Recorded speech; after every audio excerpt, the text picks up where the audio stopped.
우리에게 주님 가르쳐 주신 기도로 오늘 예배를 시작하도록 하겠습니다. 하늘에 계신 우리 아버지여, 이름이 거룩히 여김을 받으시오며 나라가 임하시오며 뜻이 하늘에서 이루어진 것 같이 땅에서도 이루어지이다. 오늘 우리에게 일용할 양식을 주시옵고 우리가 우리에게 죄 지은 자를 사하여 준 것 같이 우리 죄를 사하여 주시옵고 우리를 시험에 들게 하지 마시옵고 다만 악에서 구하시옵소서. 나라와 권세와 영광이 아버지께 영원히 있사옵나이다. 아멘.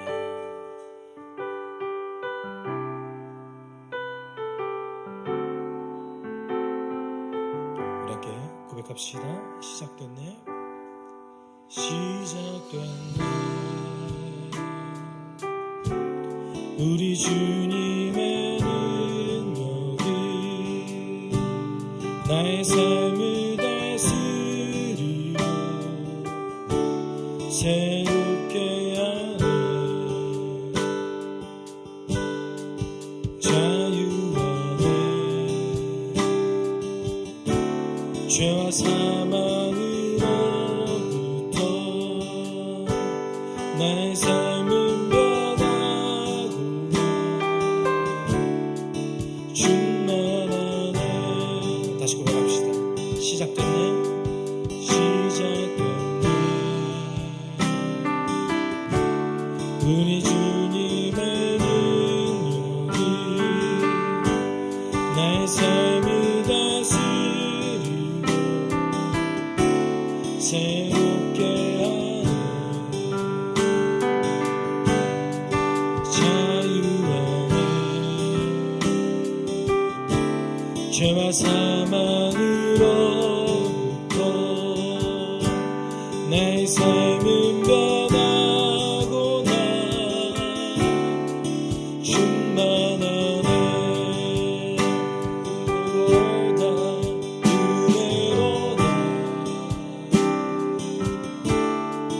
주의 은혜 한량없는 주의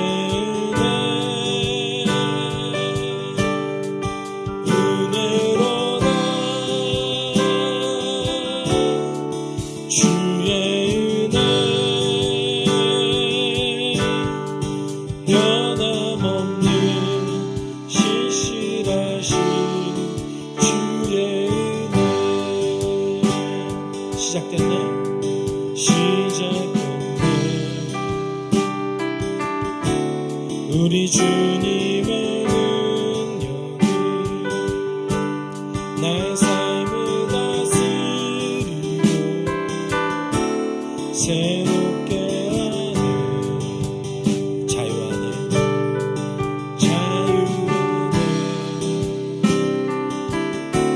죄와 사망으로부터 나의 삶은 변하고 충만하네. 은혜로다 은혜로다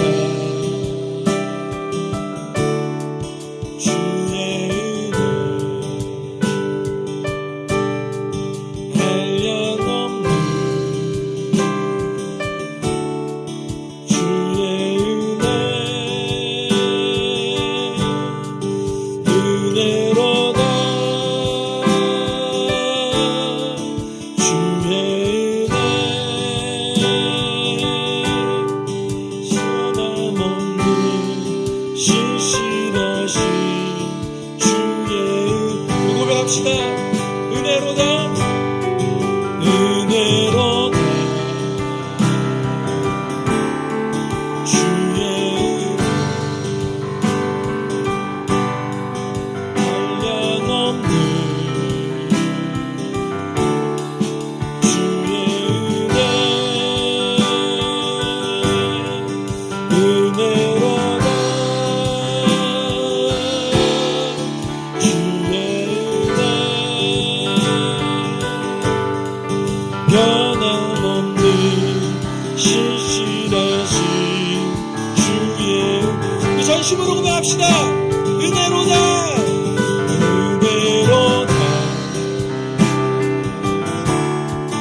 주의 은혜 한량없는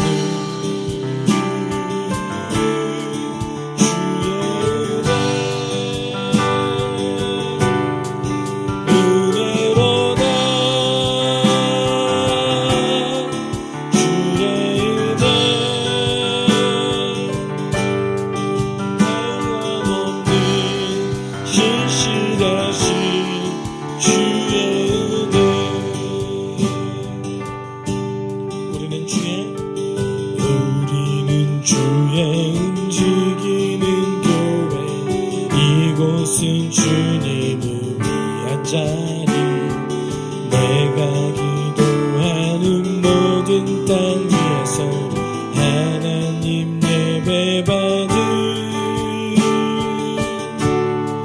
그날을 고대하네 다시 고백합시다 우리는 주의 움직이는 교회 이곳은 주님을 위한 자리 내가 기도하는 모든 땅 위에서 하나님 예배받을 그날을 고대하네 나의 노래로 주님의 성전을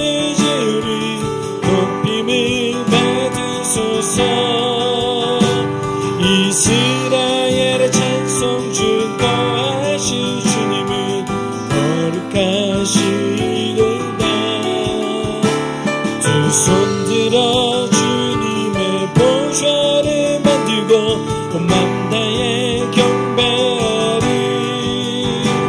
구름 날개 사이에 임하신 것처럼 내 위에 임하소서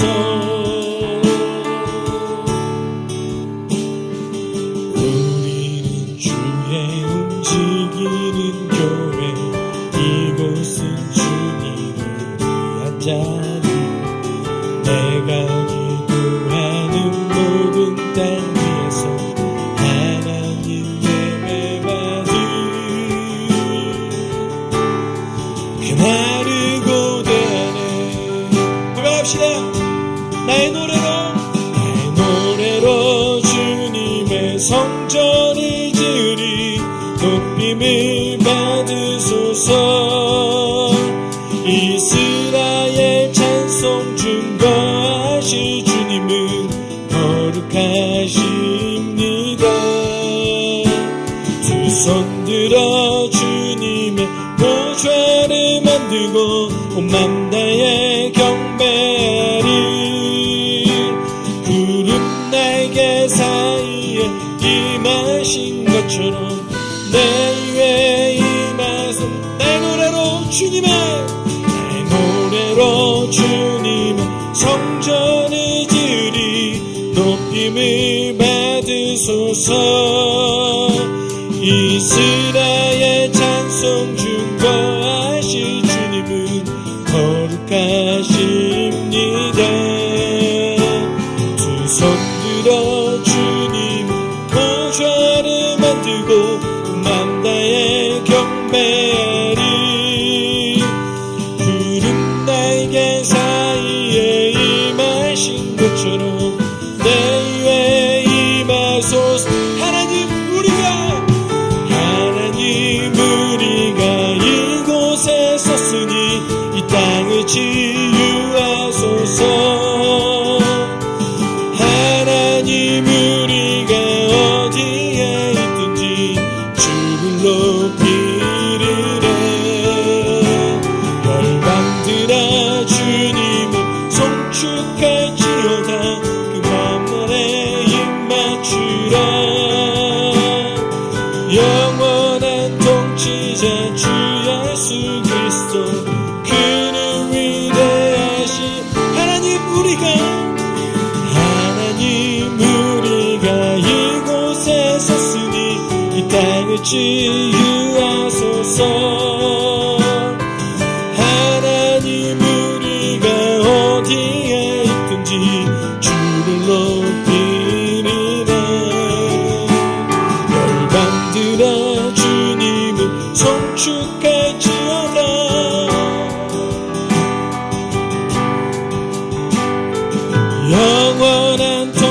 이제 주 예수 그리스도 그는 위대하신 왕 우리와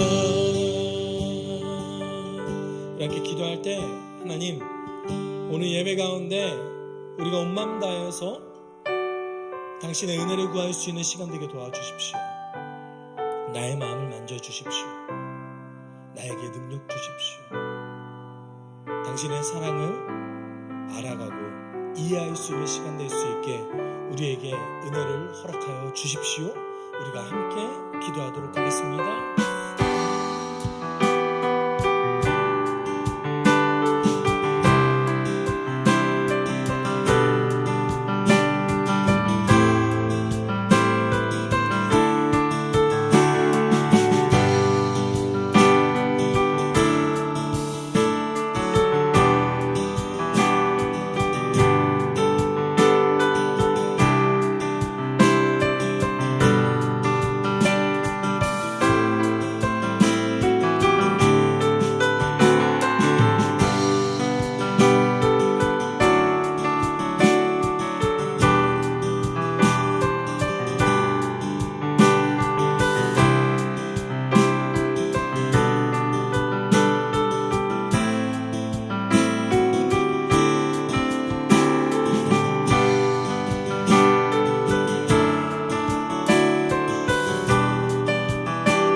거룩하신 하나님, 존귀 찬송 영광을 올려드립니다.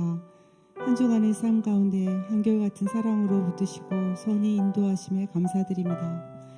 위로받을 것 없는 세상 가운데 위로자 되시고 구원의 참 소망이 되어주신 하나님을 참 감사합니다. 때마다 일마다 일용할 양식으로 우리의 필요를 채우시고 우리의 영이 갈급하지 않도록 말씀의 은혜를 풍성하게 주신 하나님 감사합니다. 여러 가지 사건 사고가 끊이지 않는 사회 속에서 안전하게 지키시고 평안케 하시니 감사합니다. 교만으로 가득 찬 우리에게 찾아오셔서 친히 아버지가 되어주시고 말로 다 표현할 수 없는 주님의 십자가 사랑을 깨달을 수 있는 믿음을 주시니 감사합니다. 내 속에 불안함이 엄습할 때, 낭망이 찾아와 괴로울 때에도, 부끄러워 숨고 싶을 때에도 무궁하신 주님의 인자와 자비를 기억하고 하나님을 바라보게 하시니 감사합니다. 우리가 기도할 수 없을 때라도 우리를 위해 말할 수 없는 탄식으로 친히 간구하시는 성령님 감사합니다. 주님, 우리 모두가 함께 기도합니다. 우리의 믿음이 거짓이 없게 하시고 우리의 사랑이 주님의 십자가 사랑을 담게 하옵소서. 청결한 양심을 가진 그리스도인으로 살아가게 하옵소서. 하나님을 알아가는 것을 기뻐하고 삶의 열매로 이웃에게 복음을 전하는 숲속교회 공동체가 되게 하옵소서. 이제 목사님을 통해 주실 말씀에 성령의 기름 부으심이 임하고 각자에게 주시는 은혜를 따라 가정과 학교, 직장에서 하나님의 선하신 뜻을 온전히 행하게 하옵소서. 우리 주 예수 그리스도의 이름으로 기도합니다. 아멘.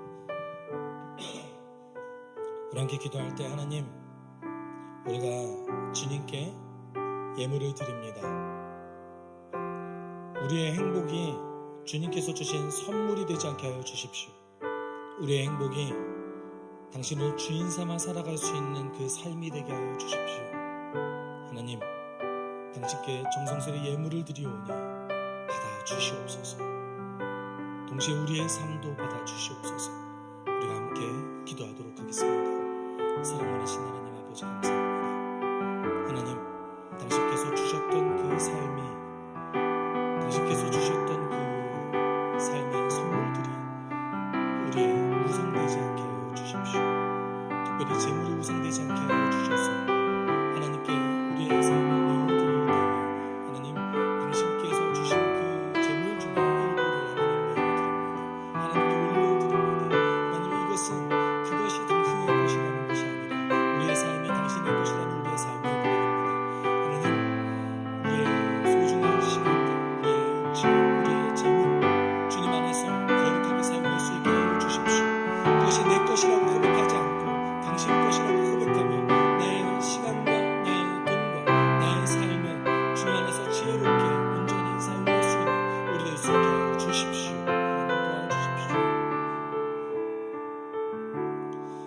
거룩 감사드리며 예수님 이름으로 기도드립니다. 아멘. 네, 반갑습니다. 벌써 날이 엄청 따뜻해졌죠. 네, 히터를 틀어서 죄송합니다. 여름도 추위를 타시는 분께 맞추고요. 겨울도 추위를 타시는 분께 맞춥니다. 네, 이해하셨죠? 네, 그래서 좀 예배 드릴 때 더울 것 같다. 그러면 자켓을 벗어주시면 네, 감사할 것 같아요. 우리 함께 나눌 말씀은 사도행전 17장 16절에서 21절까지 말씀입니다. 사도행전 17장 16절에서 21절까지의 말씀입니다. 제가 한 구절 사실 엄청 고민했어요. 본문을 나누는 것 자체가. 그런데 우리가 먼저 오늘 본문을 나누고 다음 주에 바울의 설교를 함께 나누기 원합니다. 제가 한 구절, 여러분이 한 구절 이렇게 읽도록할게요. 바울은 아테네에서 그들을 기다리고 있는 동안에 온 도시가 우상으로 가득 차 있는 것을 보고 격분하였다.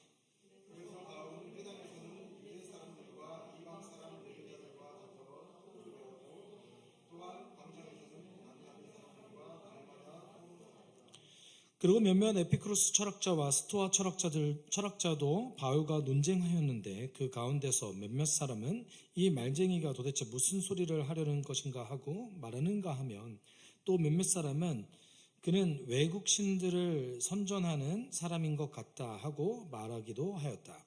그것은 바울이 예수를 전하고 부활을 전하기 때문이다. 그들은 바울을 붙들어 아레오가고 북쪽으로 데리고 가서 당신이 말하는 이 새로운 교훈이 무엇인지 우리가 알 수 있겠소? 당신이 우리 귀에 생소한 것을 소개하고 있는데 도대체 그것이 무엇인지 알고 싶소 하고 말하였다. 모든 아테네 사람과 거기에 살고 있는 외국 사람들은 무엇이나 새로운 것을 말하고 듣는 길로만 세월을 보내는 사람들이었다. 아멘.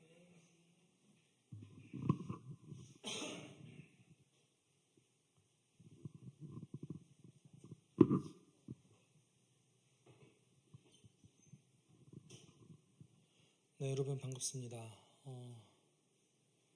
아테네를 모르시는 분은 없으시죠? 네, 혹시 뭐 여기 계신 분들 중에 아테네를 여행해 하셨던 분도 있을 것 같습니다. 한 번 정도는 가보고 싶은 도시일 것 같기도 해요. 그렇죠? 그리고 요새 제 자녀들도 그리스 로마 신화 너무 열심히 읽고 있는데 인문 추천 서적 중에 고대 그리스 신화는 아주 유명한 인문학 서적 중에 하나죠. 그리고 필독서 중에 하나가 또 로마인 이야기가 있죠. 여러분 우리가 그 로마의 문명, 그리스의 문명, 헬레니즘의 문명 뭐 이런 거를 다 통틀어서 그리크 로만 문명이라고 합니다. 사실 전 세계에 세계 4대 문명이 있는데 그럼에도 불구하고 세계를 지배하는 어떤 고유한 철학과 문명이라고 하면 저는 단연코 그리스 철학이라고 말할 겁니다. 네. 이상하죠. 메소포타미아에서도 문명이 일어났고 이집트에서도 문명이 일어났는데 세계를 지금 이 순간에 지배하는 것은 그리스 철학입니다. 그리스 문명이에요. 혹시 그 그리스에 대해서 부정적으로 기록한 교과서 보신 적 있으십니까? 없으시죠? 기억이 안 나실 수도 있습니다. 네. 네, 기억이 안 날 수도 있죠.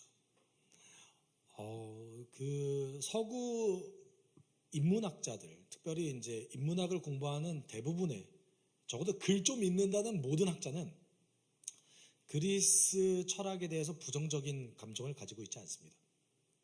아주 굉장히 고귀한 인류의 위대한 유산이라고 얘기합니다. 제가 그 해석학을 공부할 때 그 가더머라는 철학자가 있었는데 그 사람 해체주의자거든요. 근데 그 과학의 산물이었던 귀납법을 그렇게 공격하면서 그리스 철학을 인류의 어떤 위대한 문화유산으로서 인간 정신에 이렇게 남아있는 어떤 역사적인 경험이다라고까지 얘기를 해요. 저는 그 문구를 읽으면서 어떤 생각을 했냐면 누가 이거를 이렇게 규정했지? 입니다. 근데 그들의 문명의 산물이죠. 서구 문명의 산물은 그리스 철학에서 비롯했습니다. 동양도 그렇습니까? 네. 그렇죠.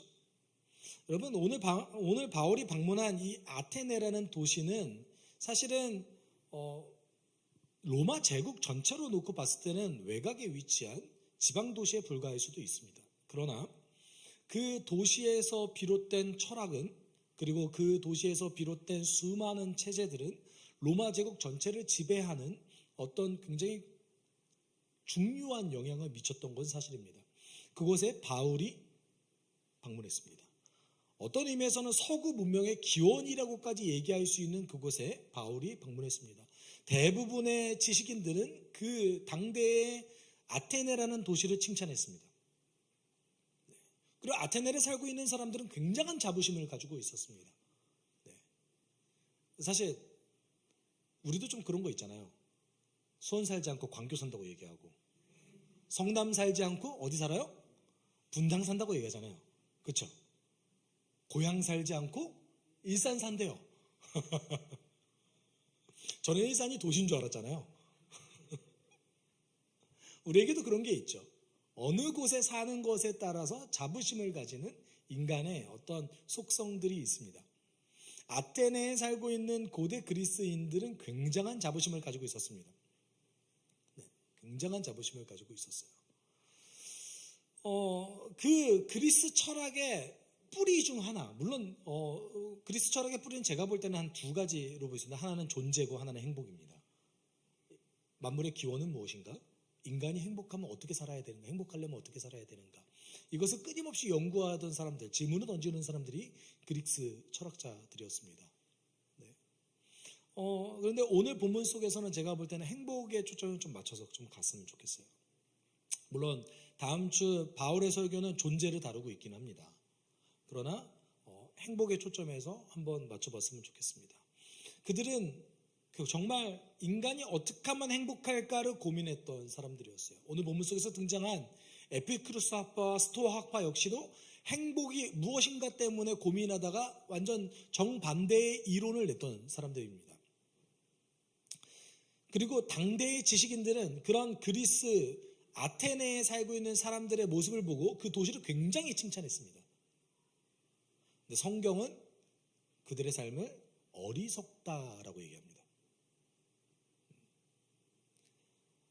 여러분, 심지어 아주 저명한 신학자들조차 그리스 철학에서 비롯된 철학의 뿌리를 온전히 이해하지 못하면 성경을 온전히 해석할 수 없을 것이다고까지 얘기합니다.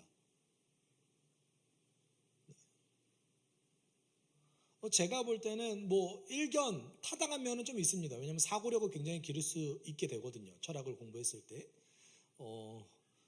저도 지금 과거에 제가 공부했던 것이 기억이 잘 안 나지만 저도 철학가 출신이기는 해요. 굉장히 그래 보이죠? 제가 철학을 공부한 것처럼 보이잖아요. 아님 말고요. 네. 굉장한 자부심은 있습니다. 내가 인류의 뿌리가 되는 어떤 학문을 한다. 제가 이제 성경을 그래도 연구를 계속 해보니까, 동양 철학 공부에도 그 정도 사고력은 길러져요.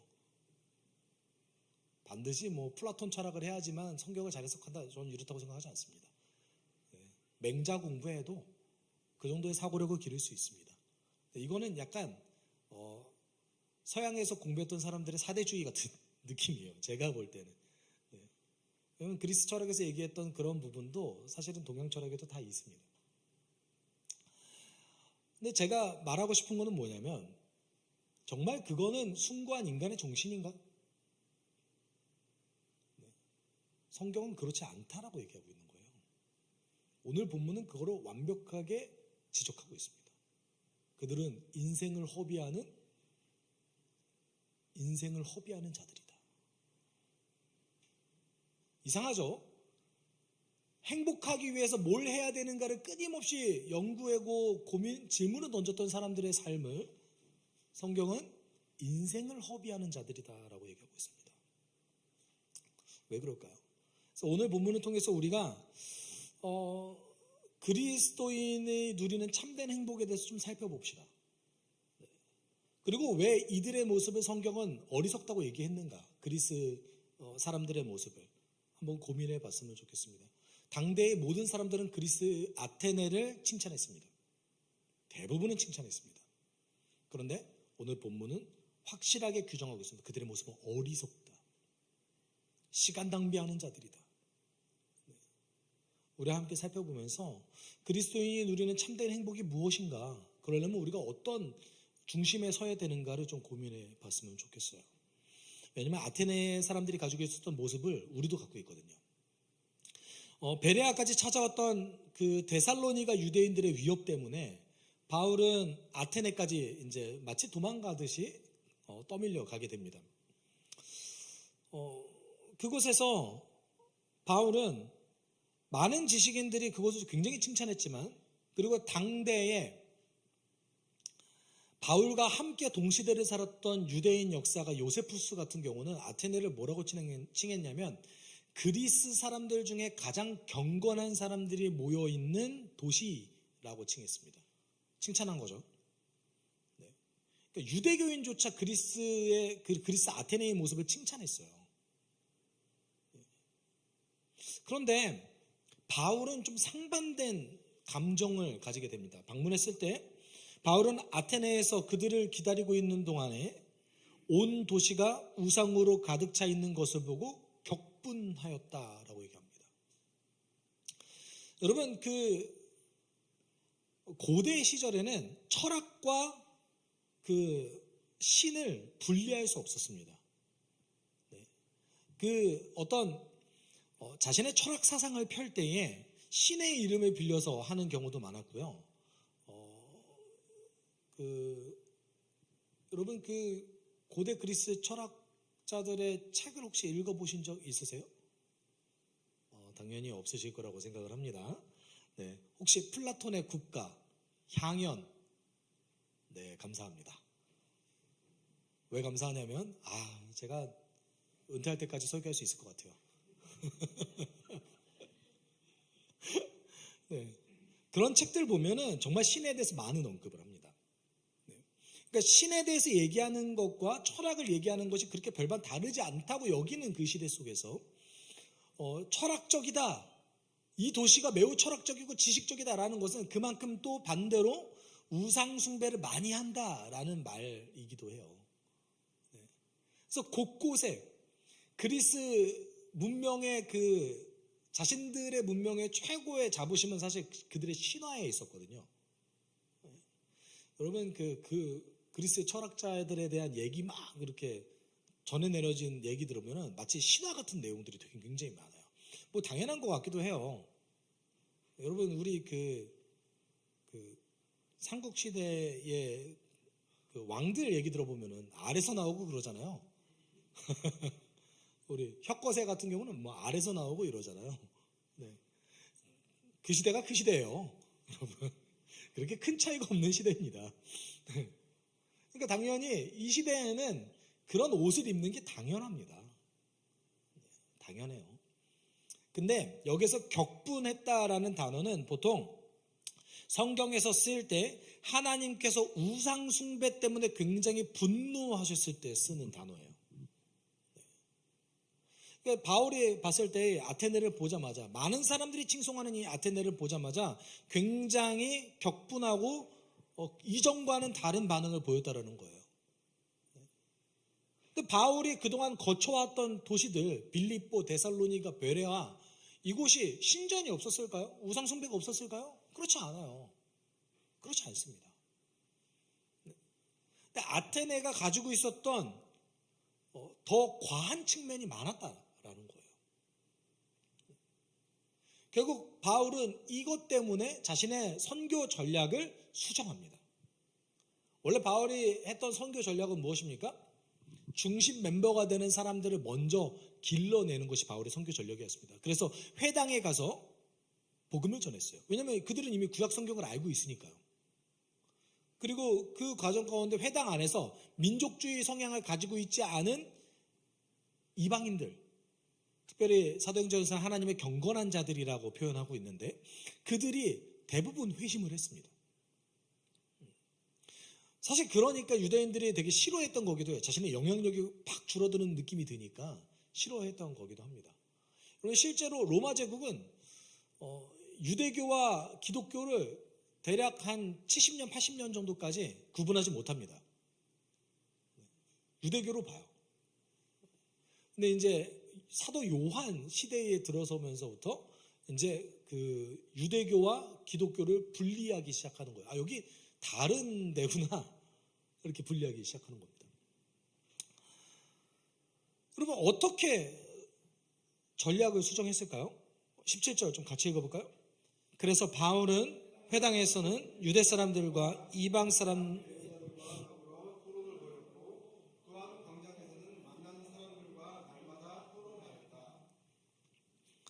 원래 했던 것, 유대교 회당에 들어가서 복음을 전하는 일, 그거는 계속했습니다. 그런데 어떤 것이 하나 추가됐어요? 광장에 가서 사람들과 토론하는 것이 추가됐어요. 바울에게 그렇게 많은 시간이 허락되지 않았기 때문에 도시를 들릴 때마다, 그래서 그는 최대한 빨리 회심한 자들을 길러내는 데 집중했습니다. 그래서 그들로 하여금 그 도시를 선교하는 그 공동체로 만들기 위해 집중했습니다. 그런데 바울이 아테네를 보고 제가 볼 때는 어떤 판단을 했던 것 같냐면, 아무리 여기 안에서 회심한 자들이 있다 하더라도 이 도시의 문화 안에서 이들이 온전히 복음을 전하는 공동체로 성장하기가 쉽지 않겠다라고 여긴 것 같아요. 네. 여러분, 너무 많이 연구된 윤리학 이론이기도 한데, 아무리 선한 사람이라 하더라도 악한 곳에 있으면 선하기 힘들다라는 윤리 이론이 있습니다. 여러분, 그 예루살렘의 아이만이라는 책에서도 악의 평범성에 대해서 얘기하고 있고, 그리고 기독교 윤리학에서도 라이노드 리버라는 사람이 악한 사람들이 모여 있는 그곳에 선한 그리스도인이 갔을 때 경건성을 발휘하기 어렵다라고 얘기하고 있죠. 그것과 비슷한 거예요. 이들이 지나치게 우상숭배의 진심이기 때문에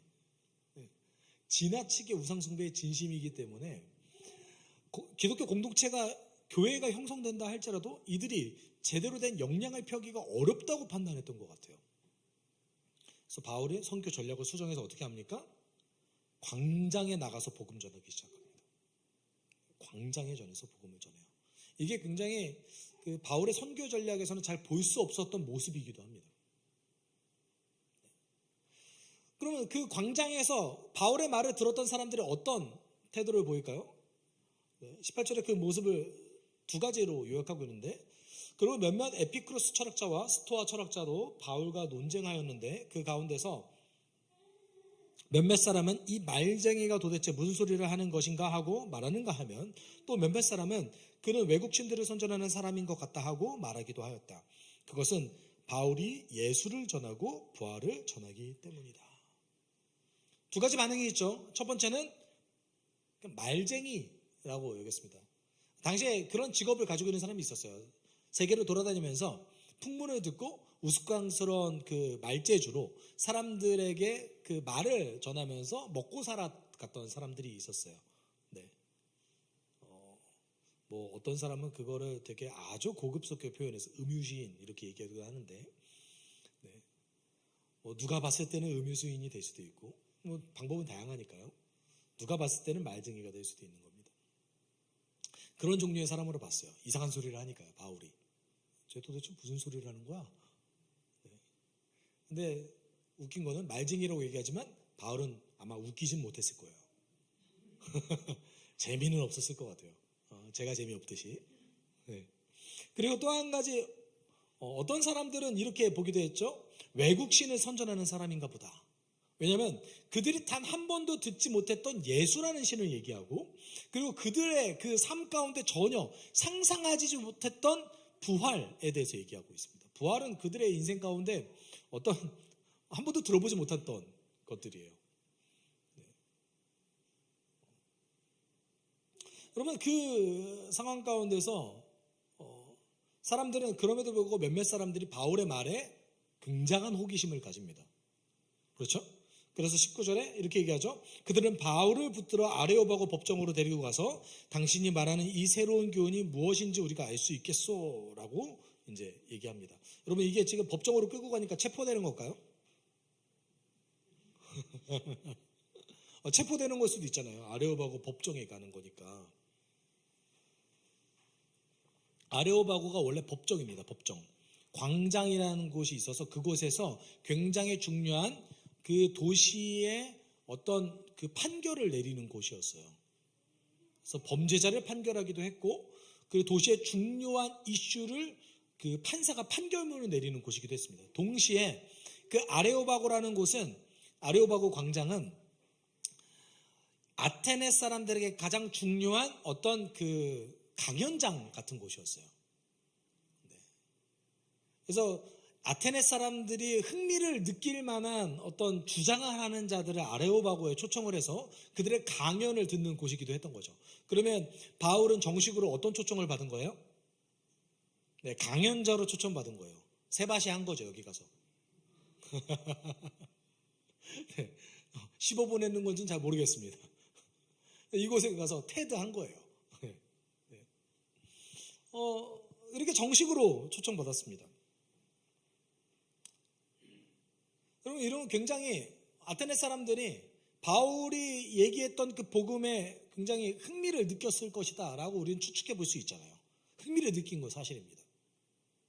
흥미를 느꼈어요. 그런데 이전과 매우 다릅니다.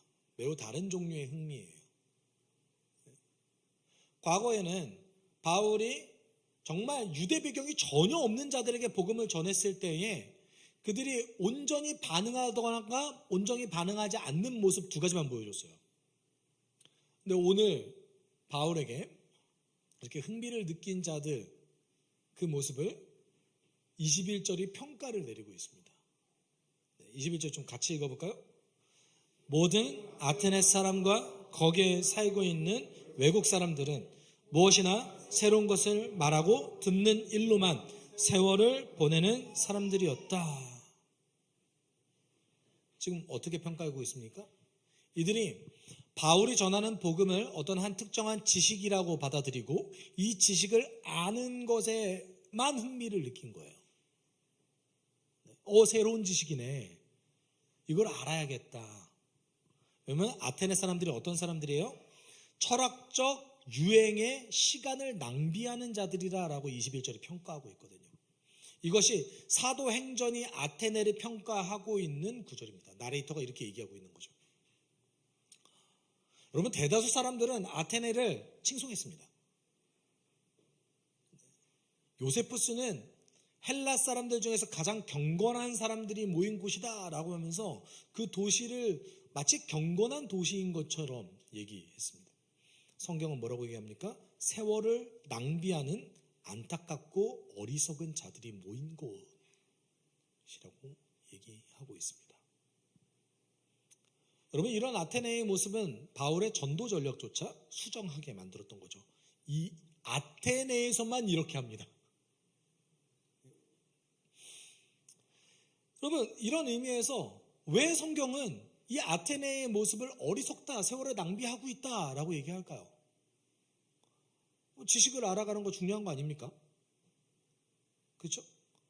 그리고 다른 쾌락에 몸을 맡기는 것보다 그게 조금 더 고상해 보이는 거 아니에요? 그래 보이지 않으세요?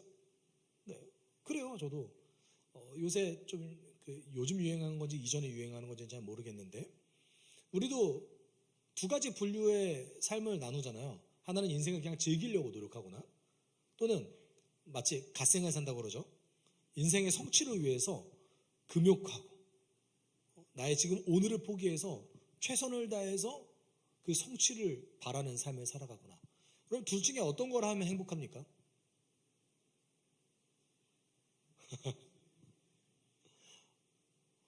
질문 드릴게요. 둘 중에 뭐가 더 나은 것 같으세요? 오늘 즐거움에 내 몸을 맡겨서 사는 것, 인생의 성취를 위해서 오늘의 즐거움을 참고 내일을 위해서 살아가는 것, 어떤 것을 더 좋다고 여기십니까?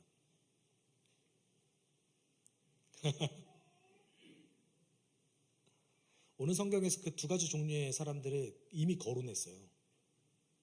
그 어떤 사람들입니까? 에피쿠로스 학파와 스토아 학파가 그런 사람들이에요. 그러면 아테네 사람들의 모습 우리가 갖고 있어요. 어떤 거예요? 우리 가운데 있잖아요. 오늘을 즐길 것인가? 내일을 위해서 오늘을 희생할 것인가?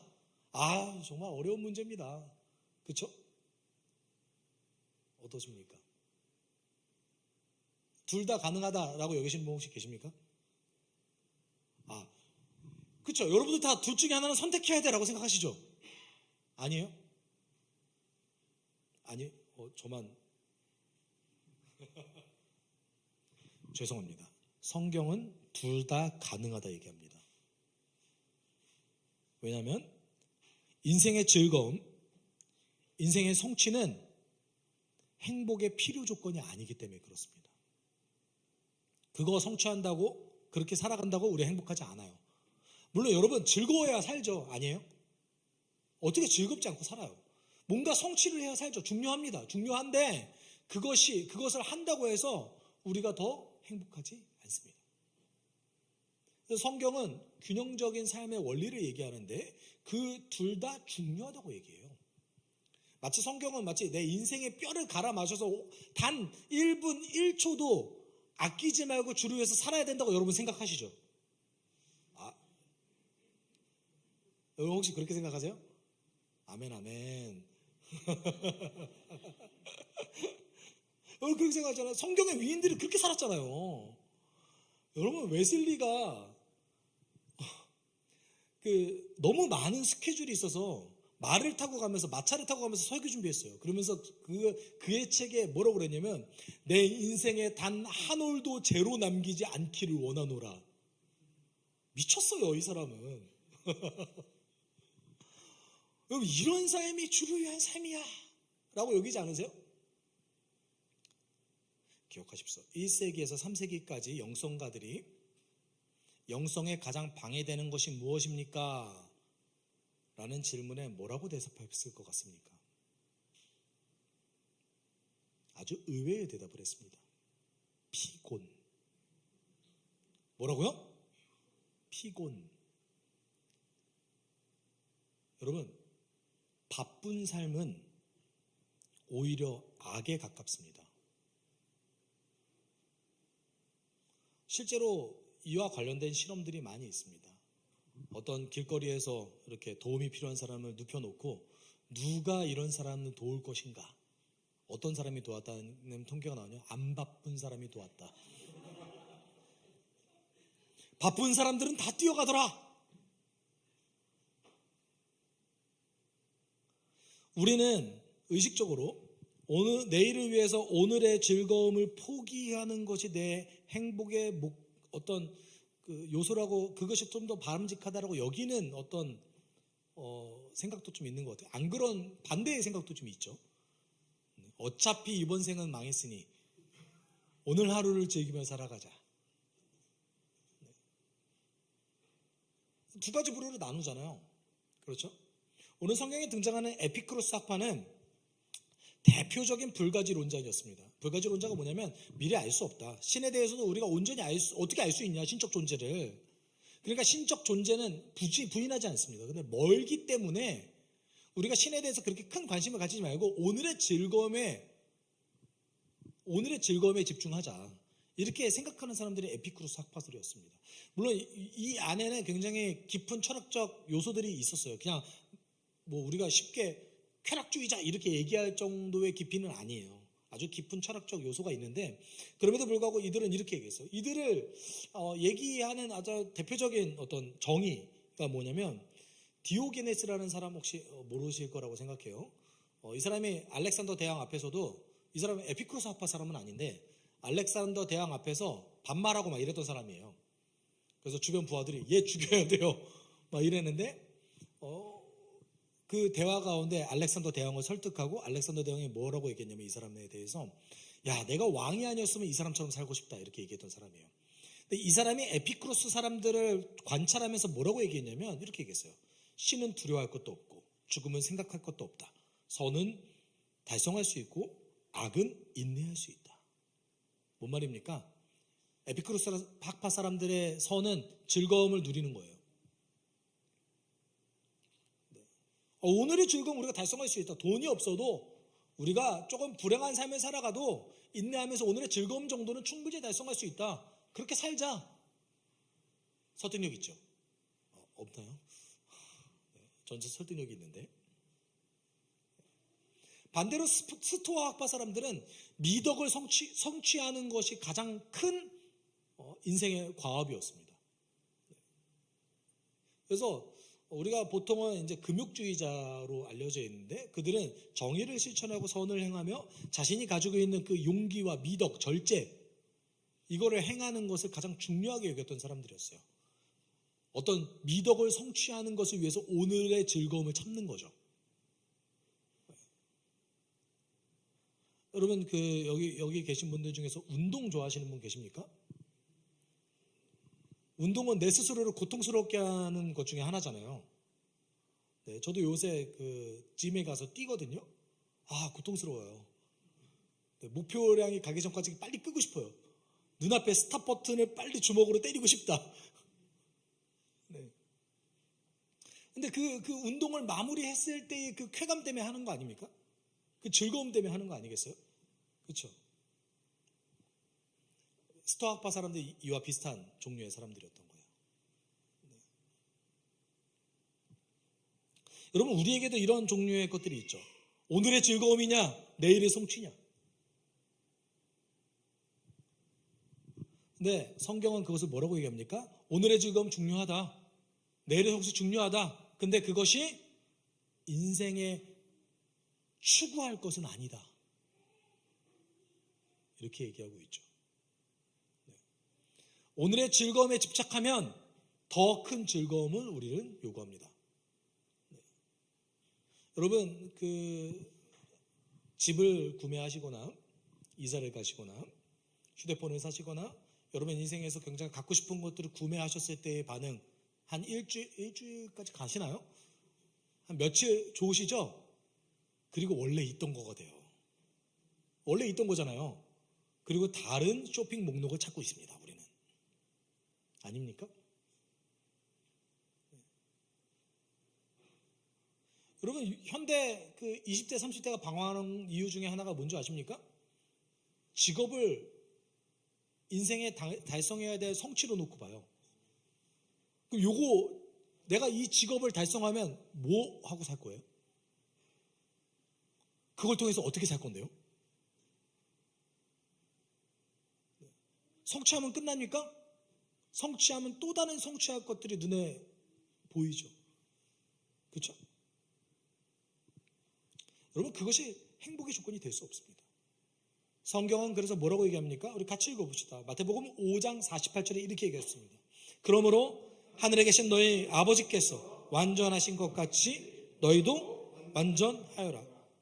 이 말은 완전하신 하나님을 닮아가라는 얘기지 우리 보고 완전한 어떤 그리스도인이 반드시 돼야 된다 이런 의미를 가지고 있지 않습니다. 레위기 19장 2절에서도 나 주가 거룩하니 너희가 거룩하라 이렇게 얘기합니다. 우리는 하나님을 추구하는 자들입니다. 그 하나님의 방향성을 추구했을 때 우리의 삶의 즐거움과 성취가 동시에 달성될 수 있다라고 여기는 겁니다. 여러분 내 삶의 어떤 목표점을 향해서 성취해서 내 오늘의 즐거움을 참아 나가는 삶 존중받아 마땅하죠. 그런데 그것이 우리에게 행복을 보장할 수 없다는 거예요. 나의 오늘의 즐거움을 누리는 삶 그것이 우리의 삶을 보장할 수 없습니다. 여러분 현대인들 얼마나 바쁩니까? 그렇죠? 바쁘죠? 아니에요? 바빠요. 놀기 위해 바쁘고 성취하기 위해 바빠요. 여러분 놀려고 해도 바빠야 돼요. 그렇잖아요. 미리미리 돈을 막 이렇게 벌어놓고 내 스케줄을 다 해놓은 다음에 이 스케줄을 내기 위해서 굉장히 고심하고 노력해야 돼요. 우리는 놀기 위해 바쁘고 성취하기에 바쁩니다. 그리고 인생의 행복을 놓치고 살아가는 존재들입니다.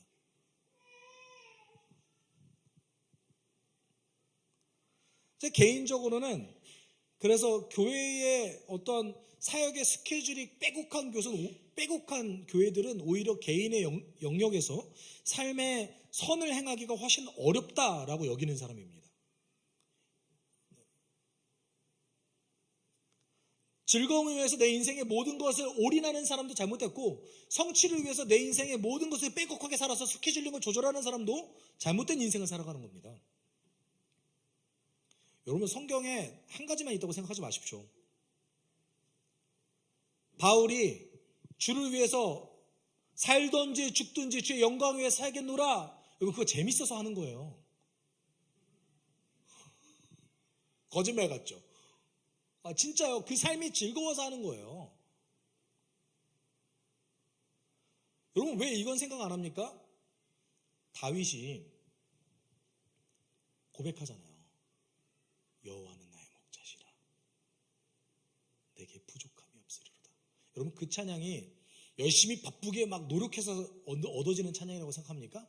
여러분, 그 다윗의 모습을 생각해 보세요. 그 풀밭에 누워 있으면서 양들 이렇게 돌아다니는 거 보면서 하프 치면서 놀고 있어요. 그 안에서 하나님을 찬양합니다. 우리가 바쁘게 사는데 어떻게 창조를 봅니까? 때때로 여러분, 지나가는 풀을 보면서, 하늘을 보면서 주의 위대함과 아름다움을 찬양하고 계십니까? 성경은 둘 다 얘기하고 있어요. 그렇죠?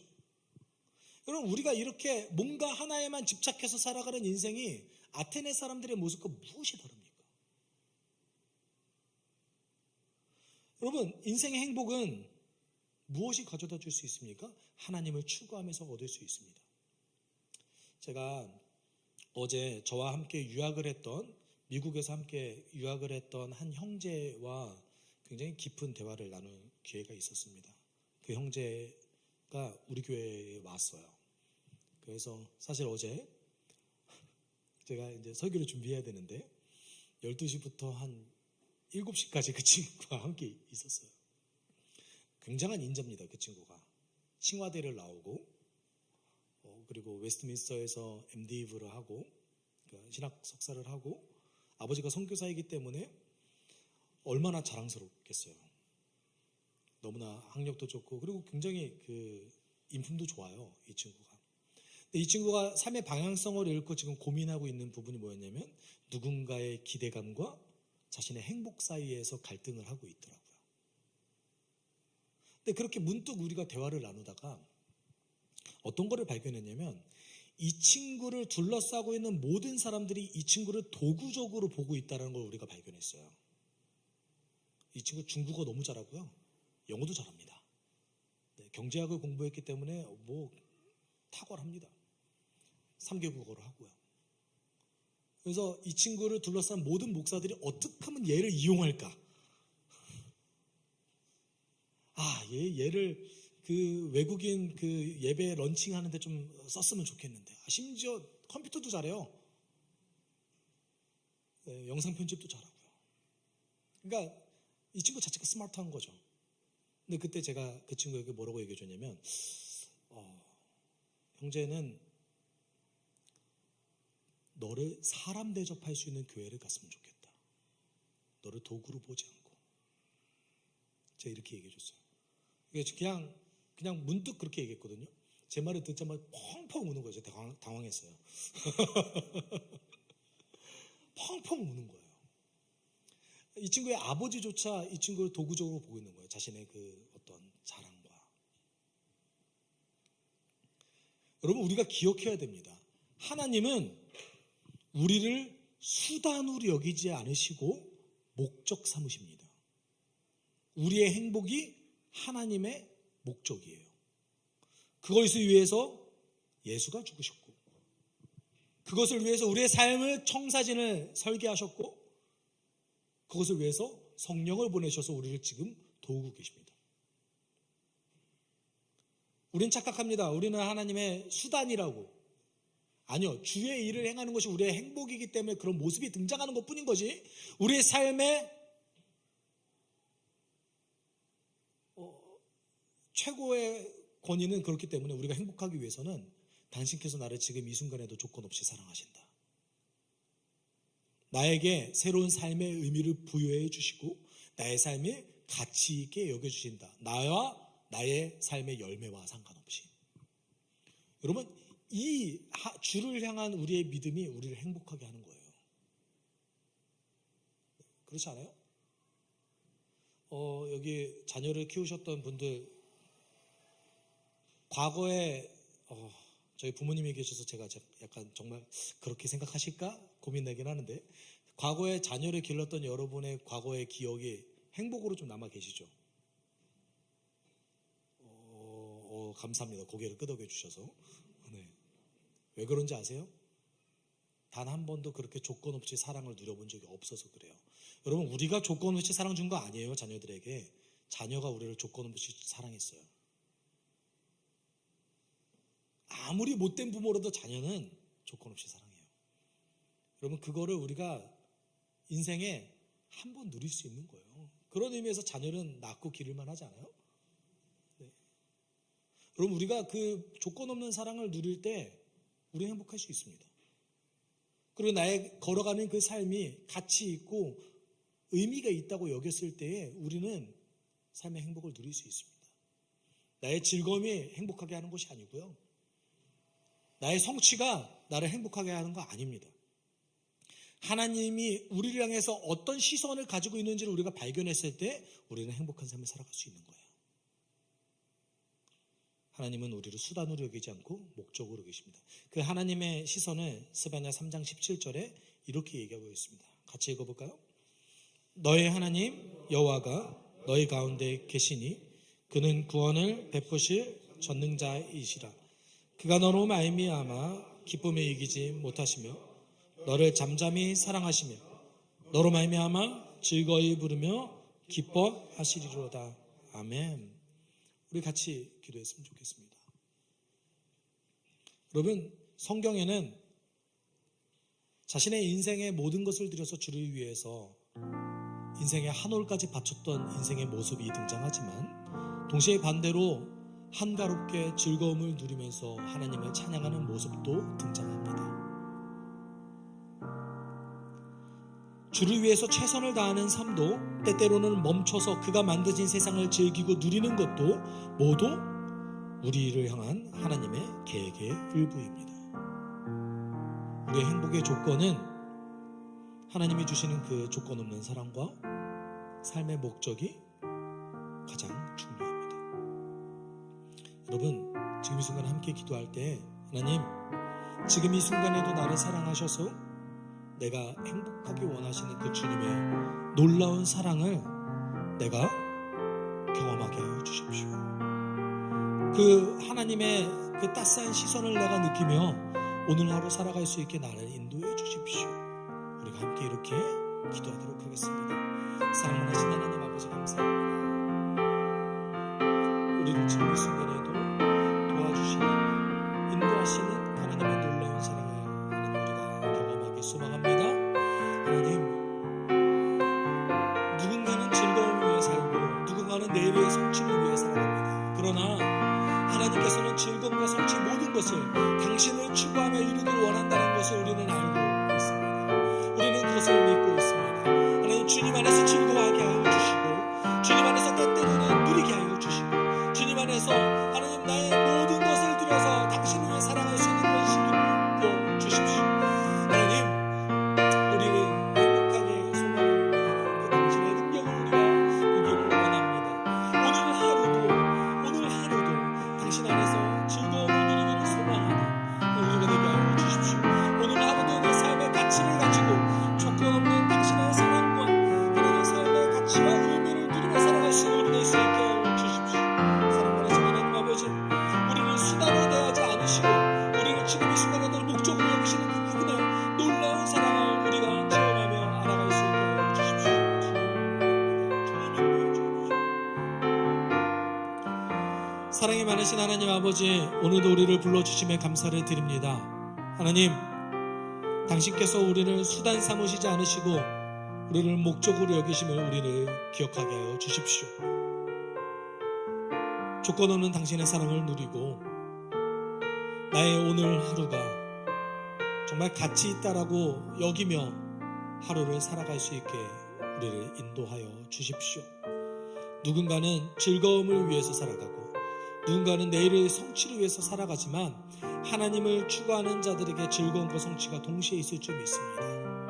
하나님, 우리를 행복하게 하시는 당신의 그 사랑을 받아들여 우리가 기쁨이 넘치는 삶을 살아가게 하여 주십시오. 모든 것 감사드리며 거룩하신 예수 그리스도 이름으로 기도드립니다. 아멘. 주 예수 그리스도의 은혜와 하나님의 사랑과 성령의 교통하심이 하나님의 조건 없는 사랑을 누리고 당신께서 우리를 만드신 그 목적을 향해서 삶의 의미와 가치를 가지고 살아가길 소망하는 숲속교회 성도들 위해 그들의 한 주간의 삶 가운데 함께 있을지어다. 아멘.